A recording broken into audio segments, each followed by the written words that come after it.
दो राज्यों में जो विधानसभा चुनाव हो रहे हैं वो सिर्फ चुनाव नहीं, एक जंग की तरह बन गए। ये ऐसी जंग है जिसे कोई हारना नहीं चाहता। इंडी गठबंधन लोकसभा चुनाव के बाद एक जंग पहले ही हार चुका है।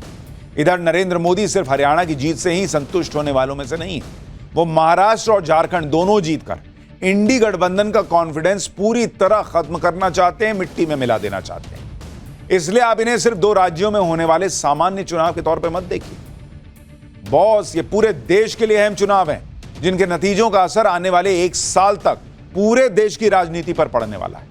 इसलिए तो आप देखिए कि मोदी शाह हो या योगी हेमंता, फडणवीस शिंदे, सबके सब जबरदस्त तरीके से इलेक्शन में जुटे हुए। उधर इंडी गठबंधन भी सिर के बल खड़ा हो गया।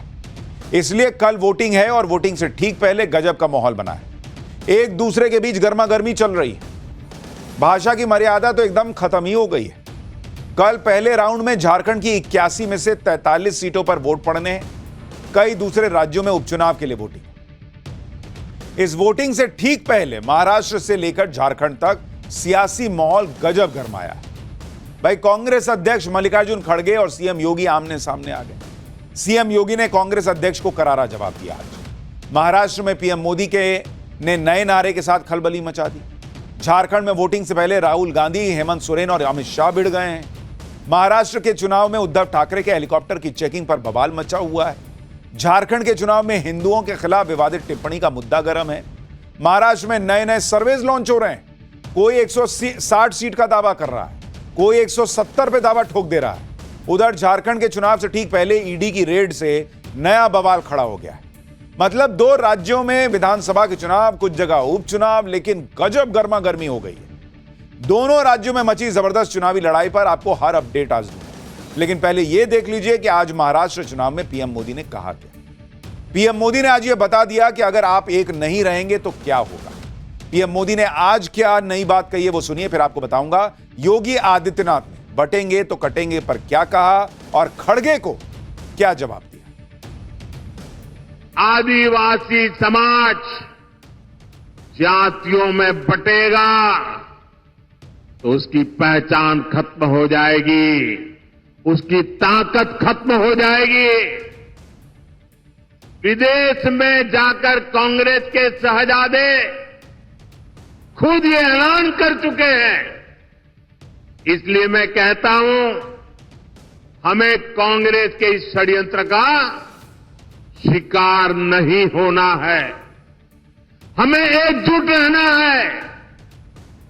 और इसलिए मेरा तो आपसे एक ही आग्रह है, हम एक रहेंगे तो सेफ रहेंगे। अगर आप एक नहीं रहे, आपकी एकजुटता टूटी, तो सबसे पहले क्या होगा? कांग्रेस आपका आरक्षण छीन लेगी। आज प्रधानमंत्री मोदी ने समझाया कि एक रहेंगे तो सेफ रहेंगे का मतलब क्या है। ये वो नारा है जिससे सबसे ज्यादा इंडी गठबंधन में खलबली मची। लोग फीडबैक भी दे रहे हैं, कह रहे हैं कि भाई ये बटेंगे तो कटेंगे, एक रहेंगे तो सेफ रहेंगे, ये नीचे तक पेनिट्रेट कर गया है। क्योंकि कांग्रेस और इंडी गठबंधन जातियों का जाल बिछाकर जो राजनीति कर रहे थे, उस राजनीति का जबरदस्त तोड़ यही है कि भाई हिंदुओं को जातियों में बंटना ही नहीं है। जबकि इंडी गठबंधन की पूरी कोशिश यह है कि जातियों में कैसे बांटा जाए जिससे हिंदुओं के वोट बिखर कर उन्हें मिल जाएं, और इसके साथ एकजुट मुस्लिम वोट तो उन्हें मिलेगा ही, तो वो नरेंद्र मोदी को आसानी से हरा देंगे। लेकिन मोदी योगी ने इंडी गठबंधन और कांग्रेस की इस राजनीति का तोड़ निकाला, और अब मोदी योगी यह भी समझा रहे हैं कि अगर जातियों में बंटे तो कांग्रेस करेगी। पीएम मोदी ने जो बात कही, उसी बात को कैसे सीएम योगी ने आगे बढ़ाया वो भी सुनिए। जब भी बटेंगे तो गणपति पूजा पे हमला होगा। जब भी बटेंगे लव जिहाद और लैंड जिहाद के नाम पर यहां की जमीनों पर भी कब्जा होगा। बेटी की सुरक्षा भी खतरे में पड़ेगी। जब भी बटे होंगे तो ये गुंडे कालनेमी बन करके अलग अलग रूपों में जाकर के गुमराह करने का प्रयास करेंगे। जो भी होना है आर पार होना है।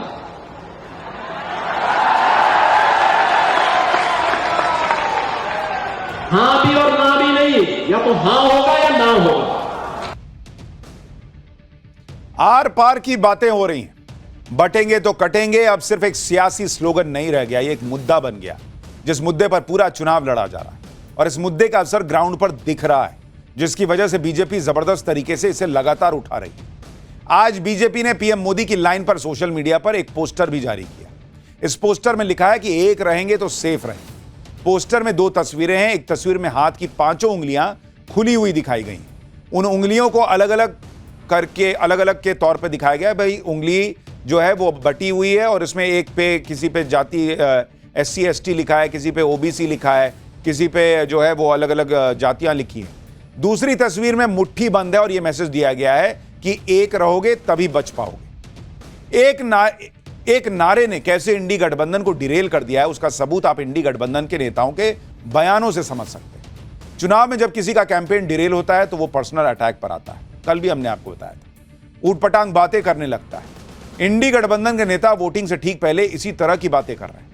जैसे कांग्रेस अध्यक्ष खड़गे मोदी योगी पर पर्सनल अटैक करने पर आ गए। महाराष्ट्र के कांग्रेस अध्यक्ष नाना पटोले गाली गलौच वाली भाषा पर आ गए। हेलीकॉप्टर की जांच पर उद्धव ठाकरे चुनाव आयोग पर भड़कने लगे। झारखंड में लालू यादव पीएम मोदी पर विवादित बयान दे रहे हैं। निर्दलीय सांसद पप्पू यादव ने पीएम मोदी के परिवार पर हमला किया। झारखंड में कांग्रेस कोटे से मंत्री बन्ना गुप्ता हिंदुओं को कट्टर बताने लगे। यानी महाराष्ट्र से झारखंड तक इंडी गठबंधन में ऐसा हड़कंप मचा कि जुबान से कुछ भी निकल जा रहा है। इसमें सबसे ज्यादा चर्चा कांग्रेस अध्यक्ष मल्लिकार्जुन खड़गे की हो रही है। महाराष्ट्र और झारखंड के चुनाव में इस वक्त कांग्रेस अध्यक्ष खड़गे और सीएम योगी के बीच जबरदस्त फाइट चल रही है। कांग्रेस अध्यक्ष मल्लिकार्जुन खड़गे ने सत्ता में रहते हुए सीएम योगी के भगवा वस्त्र धारण करने पर सवाल उठाए थे। उनकी भाषा को आतंकी की भाषा जैसा बताया था। आज जवाब देने की बारी मुख्यमंत्री योगी की थी, लेकिन सीएम योगी ने भाषा की मर्यादा में रहकर ही कांग्रेस अध्यक्ष को जवाब दिया। कहा वो योगी के लिए हैं, योगी के लिए देश पहले होता है। सुनिए योगी आदित्यनाथ ने क्या कहा, फिर आपको बताऊंगा कि योगी आदित्यनाथ ने कैसे मल्लिकार्जुन खड़गे के परिवार के इतिहास के पन्ने पलटकर पूरी कांग्रेस को फंसा दिया। लगातार 3 दिन से कांग्रेस के अध्यक्ष श्री मल्लिकार्जुन खड़गे जी की बात को देख करके वे मुझ पे बहुत नाराज हो रहे हैं। वे नाम पीले बनने जा रहे हैं मेरे मुझ पर कि मैं इस प्रकार की भाषा का प्रयोग क्यों कर रहा हूं। खड़गे जी, मैं एक योगी हूं और एक योगी के लिए देश पहले होता है, राजनीतिक स्वार्थ बाद में। यही अंतर है एक योगी में और आप में कि मेरे लिए देश पहले है, क्योंकि मेरे नेता मोदी जी ने हमें यही बताया है कि पहले हर काम देश के नाम। लेकिन आपके लिए कांग्रेस की तुष्टीकरण की नीति पहले है और यही कारण है कि आप सच्चाई न बोल पा रहे हैं न समझ पा रहे हैं। सीएम योगी जिस सच्चाई की बात कर रहे हैं वो कांग्रेस अध्यक्ष के परिवार के इतिहास से जुड़ी है। महाराष्ट्र में रैली करते हुए सीएम योगी ने इसी का जिक्र किया। कहा कि खड़गे के परिवार पर जिसने अत्याचार किए थे, वोट बैंक के चक्कर में मल्लिकार्जुन खड़गे उनके खिलाफ कुछ बोल नहीं पा रहे। सीएम योगी ने मल्लिकार्जुन खड़गे के परिवार के इतिहास पर क्या कहा वो सुनिए, फिर आपको खड़गे के परिवार से जुड़ी कहानी बताऊंगा कि क्या हुआ था उनके साथ। आपको गुस्सा करना है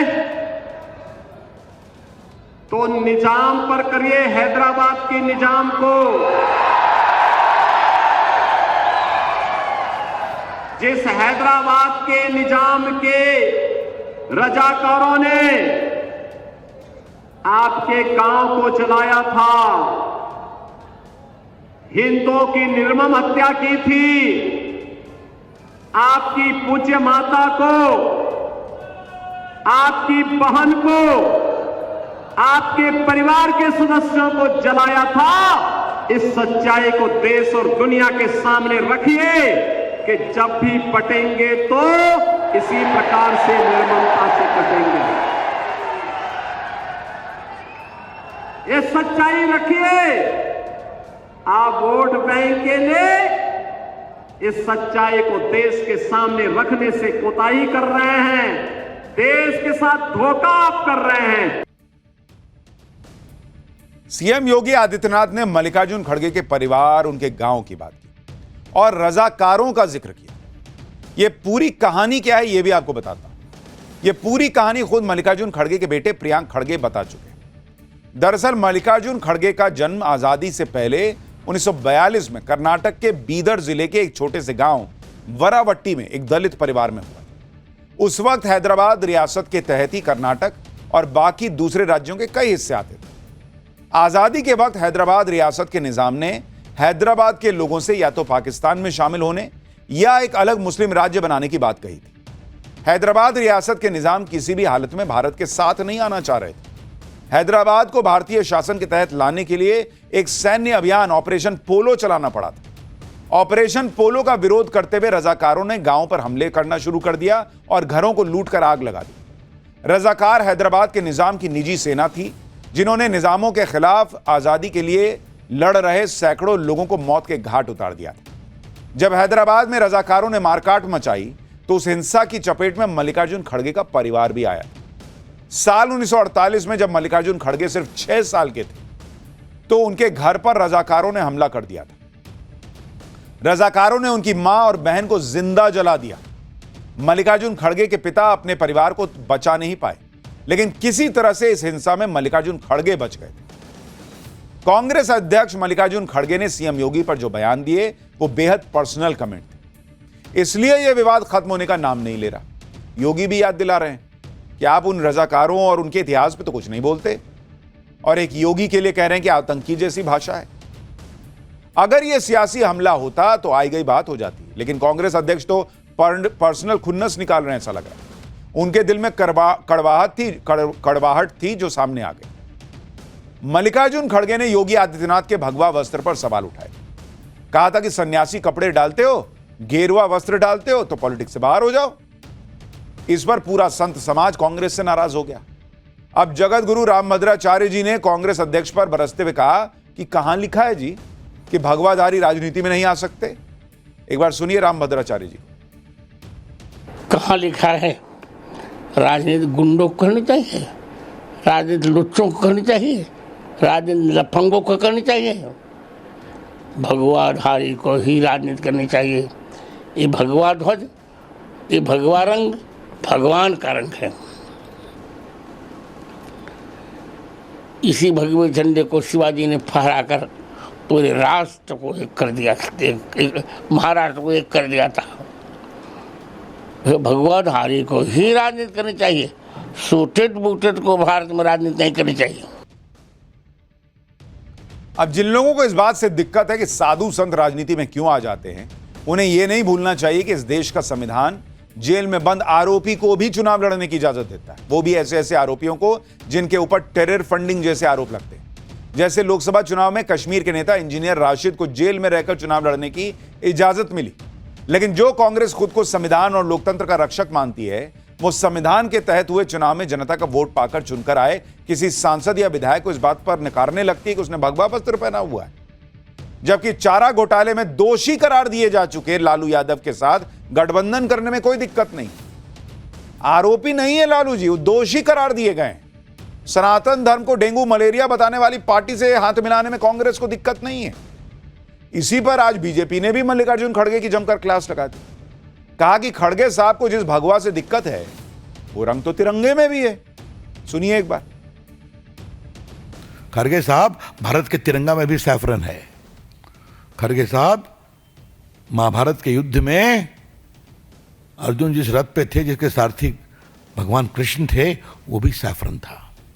खड़गे साहब, भारत के तमाम बड़े मंदिर जो हैं उसके ऊपर सैफरन झंडा पड़ता है। यह है सैफरन की परंपरा। अब आप समझेंगे तब ना। बहुत ही शर्मनाक बयान है योगी जी के बारे में। योगी जी एक संत हैं, जनता के वोट से आए हैं, उनकी कृपा से नहीं आए।